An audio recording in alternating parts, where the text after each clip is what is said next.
जय जगन्नाथ सांग मैंने गोटे बहुत बड़ अपडेट देवाई जाऊँगी देखूँ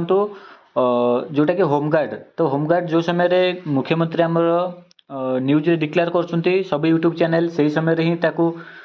से नहीं प्रोवाइड कर कौन भी अपडेट नहीं आज संपूर्ण अपडेट मुझे आसी पर्टिकुलर डेट कहीदेवी कौ दिन आपंकर होमगार्ड बाहर निहत भाव में वीडियो को आरंभ शेष पर्यटन देखूँ देखूँ यहाँ हूँ आपर जेन्युइन चैनल तो निहत भाव में सब्सक्राइब करके रखुँ आ वीडियोटा को आरंभ शेष पर्यटन देखूँ इनफर्मेशन टी आपको जब ठीक लगुच निहत भाव में मो चैनल को जब भरोसा विश्वास अच्छी तो लाइक सब्सक्राइब करने आप भूलें ओके। तो आरंभ करने पूर्व गोटे छोट इनफर्मेशन दूसरी देखूँ ओएसएपी आईआरबी पिलामानकर जो भी आपणकर बर्तमान सिचुएशन अच्छी तो से कहीं भी पैनिक हूँ ना तो यहाँ आपण मैंने जो मैंने फ्रेशर अच्छा माने आपणकर गवर्नमेंट रूल हिसाब से जो मानकर एज रोचे से पूरा निश्चिंत ही रुहतु आ बाकी ओभर एज पिला से भगवान ऊपर छाड़ दिंतु जहाँ आसो डिसीजन से मानवा को बाध्य ओके। तो देखूँ आहरी भी एमती किछिटा अच्छी जमीक माछ तेल माछ भाजिला टाइप कम ही कर तो जहाँ भी आपण मैंने डिसीजन नौकरी से सावधानतार सहित नियंतु ओके। तो बेसी किसी हिंट्स देवेनि आपण मैंने सब बुझीपारे तो जहाँ भी सिचुएसन हो देखूँ आमर जदि जो ओभरेज पिलांकर केस करा जाइथांता तो जदि गोटे थर समस्त कर निहत भाव में आज ये दिन देखा मिल न था तो स्टेप बाय स्टेप 3 थर 4 थर माने एमती है जे कि पिला को न्याय एमती जे माने 4 थर 5 थर जिते थर खाली पैसा दियो केस कर पैसा दियो केस कर एमती चलला 4-5 थर निहत भाव में समस्ते ही इरिटेड हे आपण हो ना ना जी भी होना कहीं जन गोटे जिन जन पाखे बारंबार आसिक हेले जी होना कहीं इरिटेड हम तो सेम सिचुएसन बर्तमान ओडिशा पुलिस देखा मिली बाटालियन रिक्रुटमेंट रे तो ओभरेज पिला 13 तारीख को अपेक्षा करूँ जहाँ भी डिसीजन आसो से आपको मानवाई बाध्य हम ओके। तो बेसी किसी कहबी आ देखूँ आपण अपडेट आसूची आपंकर एसआई जमीटा कि बाहर जीव सर्ट नोटिस आसी सारी मुझे आपको कहते 28 आसो से आपड़ दिन 2 दिन भितर आप देखापी पाइबे आपंकर ओआईएसएफ वैकेंसी फेब्रुआरी आसापी जाऊँगी ओके। आउ ओएसएपी आईआरबी से आंसर कि 27 ରୁ 30 आपंकर आसो से 30 जमी आपण मैंने जो माने आपंकर जो क्वेश्चन जोटा भूल थी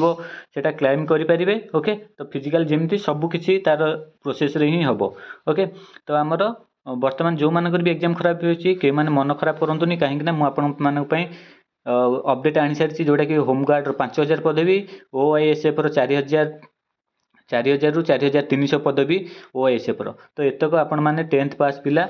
आपको अप्लाई करने योग्य है यापाई बहुत शीघ्र आसूँ जो मैंने भी आपण मानकर एग्जाम खराब होती कई माइंड खराब करूँ ना निहत भाव प्रिपरेशन करूँ। तो एबे जिबा अपडेट उपरको आपनकर होमगार्ड केबे आसीबो पर्टिकुलर डेट मु आपन कहि ता पूर्व देखंतु आमर मॉक टेस्ट सीरीज आरंभ होई जिवो एथरो आज फास्ट आमर एसआई रो मॉक टेस्ट अपलोड होबो ग्रुप रे जोटा कि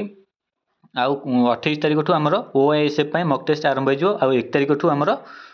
क्विज स्टार्ट होई जिवो चैप्टर वाइज। तो जो मान जॉइन करिया पई चाहउछंती निहति भाबर 7008482809 तो आउ थे कही रखुची देखंतु नंबर लिखि दिंतु 7008482809 यही नंबर रे व्हाट्सएप मेसेज करंतु। बर्तमान प्राइस रोचे आपनकर 49 तो आपनकर 28 तारिख पर एटा 98 हे जिवो। तो आपण मानकर टार्गेट रही ग्रुप रे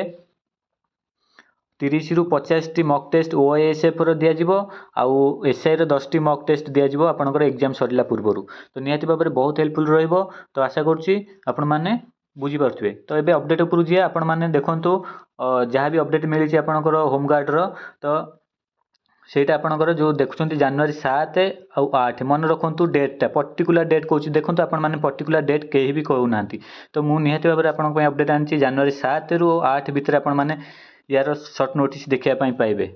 तो बहुत जल्दी ओके। तो बुझी पारुथिबे जनवरी 7 8 आउ किछिटा दिन मात्र आउ गोटे कथा मन रखंतु या द्वारा आपण मानकर एग्जाम होबो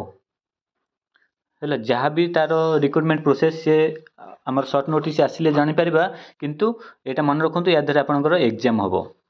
एग्जाम कंपलसरी होबो जेहेतु एटा हमर परमानेंट जॉब रही जाउची ओके। तो आशा करूची इनफॉरमेशन टी आपनको हेल्पफुल देथिबो निहति भाबरे लाइक सब्सक्राइब करबा पय भूलिबेनी आउ आपण माने जदी ଆପଣମାନଙ୍କ ସାଙ୍ଗ ପାଖକୁ ସେୟାର କରନ୍ତୁ କାହିଁକିନା 5000 ପଦେ ବି ହୋମଗାର୍ଡ଼ ରହିଛି ସେମାନେ ବି ବେନିଫିଟ୍ ପାଇପାରିବେ ନିହାତି ଭାବରେ ସେମାନେ ଅପଡ଼େଟ୍ ଜାଣିକରି ଫିଜିକାଲ୍ ହେଉ ବା ଆପଣଙ୍କ ରିଟିନ୍ ହେଉ ସବୁ ପ୍ରିପାରେସନ୍ ଆରମ୍ଭ କରିବେ ତ ଏତିକି ଥିଲା ନିହାତି ଭାବରେ ଆଶା କରୁଛି ଭିଡ଼ିଓଟି ଆପଣଙ୍କୁ ବହୁତ ଭଲ ଲାଗିଥିବ।